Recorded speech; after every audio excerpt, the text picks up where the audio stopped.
আমরা কক্সবাজারের রোহিঙ্গা নগরীতে আটকা পড়ে আছি। দেখতে পাচ্ছেন ভূমধ্য সাগরের কিনারা থেকে এই লোকগুলাইকে উপরে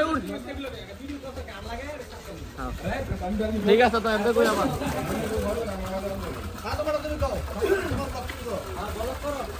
এই যুবক ছেলেরা কক্সবাজার উদ্দেশ্যে রওনা দিয়েছিল। ভূমধ্য সাগরের মাঝখানে আটকা পড়েছে কিছু লোক, তাদেরকে আটকে এরকম একটা জায়গার মধ্যে আটকে রেখেছে। 2 ঘন্টা যাবত পানি শূন্যতায় ভুগছিল, এখন আস্তে আস্তে আল্লাহর রহমতে পানি পাইছে। এখন দেখা যাক কার কি অনুভূতি। নাদিরুল ভাই কি অবস্থা কই ভাই আটকা পড়ছেন কি মনে লাগতেছে?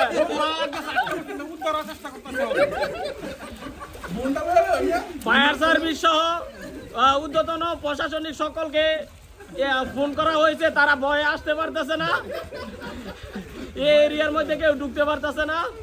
সাজিল কয় ঘন্টা যাবত আটকা আছো? প্রায় মিনিমাম 9 ঘন্টা যাবত আটকা আছি আমরা। সকাল বন্ধ কি কি খাইছো? ভাই আমার মধ্যে কিছু খাওয়া না, পানি ছাড়া। ভাই 5 লাখ চাই যাবতে 5 লাখ চাই ভালো। এই যে দেখতে পাচ্ছেন এখন কয়জন আছে? 30 থেকে 20 জন যুবক আটকা পড়েছে। আরো বিভিন্ন জায়গা থেকে যুবকদেরকে এই জায়গায় এনে আটকা করতেছে।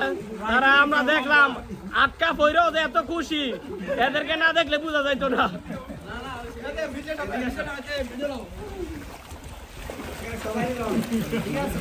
দেখলাম একটা জায়গা খুব সুন্দর সুন্দর। হ্যাঁ বলেন। এখানে বলে যে আপনারা সবাই আয়না ঘর দেখছেন, এখন আয়না সুইমিং পুল দেখেন নাই।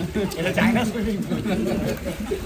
তো ঈদের সময়টাতে আমরা একটু মজার চলে বলছিলাম, ঈদের সময়টাতে সবাই এক করতে আনন্দ সময় করতেছি নাদিরুল ভাইয়ের, যিনি আমাদের সবাইকে এই জায়গায় আপ্যায়ন করছেন। অনেক ভালো লাগতেছে, সুন্দর একটি সময়, শীতল পানির জলে শরীর রাঙাচ্ছি, খুব ভালো লাগতেছে। আর কে বলবো কিছু? সব কিছু কও।